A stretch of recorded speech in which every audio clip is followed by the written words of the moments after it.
ever feel like you're living someone else's life? If you had the chance to live life on your terms, you'd be doing things differently? If yes, then this video is for you.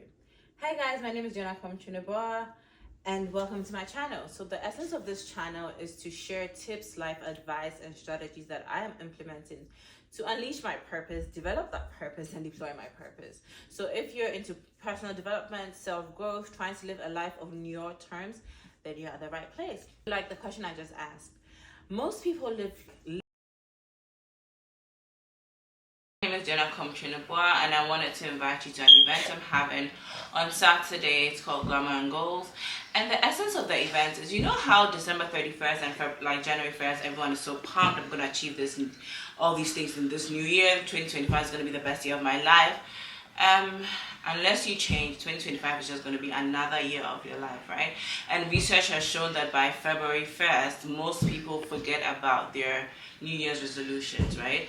And I don't want that to be you. So the essence of this event is to, one, reflect on 2024, clarify our vision for 2025, and set actionable goals that can make 2025 actually our best year yet. Because we all know talk is free. You can sit down and say whatever you want to say. You can have a list of everything you want to write down, but if you don't have action to back those words, it's just going to be another year, right? And most people don't achieve their goals, not because they're not serious or not because they're not good people, but because most people don't have systems to make it easier to achieve those goals. So that's the essence of this event. It's going to teach you how to create systems to actually achieve the goals you've written down. It's going to help you clarify your vision for 2025 and beyond, and most likely it's going to give you a blueprint for you to make actionable progress towards the goals and desires, and to ultimately live the life that you have always dreamed of. So the link is in the bio and you can find it on Eventbrite, and it's called Glamour and Goals. So see you guys on Saturday. Bye guys. Live life like they're on autopilot, right? They wake up in the morning, they do the exact same thing over and over and over again, and it's because they've been trained that way. Up until, I would say 5-6 years ago, I was the same person. I was living like a robot, literally. But certain things along my journey changed, and I got more perspective about my life, about my purpose, about what I was created to do. And I've been embarking on it, right? But I was giving a speech at a conference once, and I asked a question, and it got a lot of response, and I thought I'll ask it again. So the question was this: if the whole world was blind, if the whole world was mute, and if the whole world was deaf, and you're the only one with eyes to see, you're the only one who could hear, you're the only one who could speak, would you be living the life that you're living today? If the answer is no, then you have some homework to do. So basically, the essence of the question was this: basically trying to strip down everything you do, not because you want to do it, but because you've been told to do it, or because you think it's expected of you to do it, right? That's the essence of the question. So let me give you an example. If the whole world was blind, right, would you be in the house that you are in now?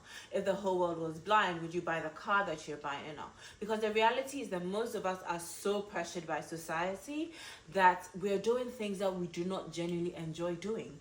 We are doing things that we think we're supposed to be doing. So yes, we're doing it in society's eyes. We have a check mark, but in our own lives, it's a wrong sign, right? So that's the essence of the question. Are you being your true, authentic self? The essence for me of life is to live a life where you die empty, right? A life where as you're getting older, you're not being filled with regret or bitterness, but you're being filled with gladness, with fulfillment, with peace. And you can get that life mostly through living in your purpose, through doing what you know you were called to do, doing what you know brings you so much joy, makes your heart come alive. And that's the thing, it's unique to everybody. The fact that you enjoy art or music or dance or cooking, baking, makeup, hair, whatever it is, doesn't mean the next person should enjoy it too. But I feel like we're just so caught up in a box, so to speak, that it's difficult for us to leave the parameters of that box, right? We're so certain things are so ingrained in us that we think that life should be this way. I always call it that the singular formula for life, right? Go to school, get a job, get married, buy a house, buy a dog. You know, like that formula. There's nothing wrong with that formula if it genuinely makes you happy. But the reality is that most people are not happy with that formula. So today my question is, what makes you happy? What do you want out of this beautiful experience called life? If you were successful, what would that success be like for you? Because success is not a one-size-fits-all thing, right?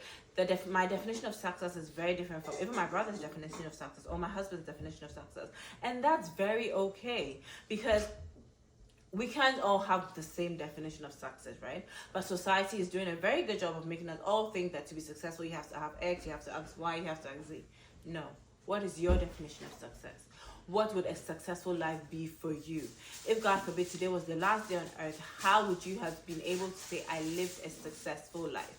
And that's the essence of it, to free your true self. The self that you're hiding, the self that you're scared that people are going to find out, the self that you think is not good enough, the self that makes you different, the self that makes you unique, the self that makes you powerful, the self that makes you take back your power. Free that self. And how do you free that self? One, so these are journaling prompts that I wanted to share with you. So the first one was, what part of yourself do you keep hidden? Just sit down and think about it. What part of yourself are you hiding? What talents, what gifts are you hiding because you think they're not popular enough, or you think they don't have any value, right? Which part of yourself are you dwindling just so you can fit in? Which part of your voice are you keeping quiet just because you don't want to be loud? Those are the things I want you to think about today. The next question was, what about you are you scared will make you less attractive, likable, or lovable? Like I said in the beginning, we've been trained a certain way. We've been conditioned to think that to be lovable, to be likable, to be a good person, we have to do X, Y, Z. But no, to be a good person, you have to be authentic to your true self. To be a lovable person, you have to be authentic to the things that make you, you. Those are your power, those are your values, and those are the things that make you unique.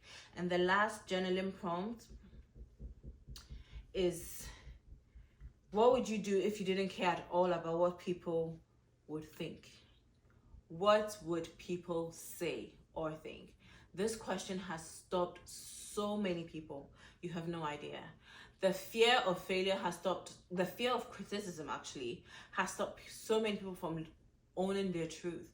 So many people from doing what brings them joy. So many people from developing and deploying their purpose. Please don't be one of those people.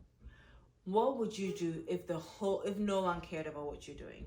Because the reality is no one really cares. People will judge you, they'll say whatever they want to say, but at the core of it, they don't care. So you have the responsibility to do what you think is your purpose, to do what brings you life,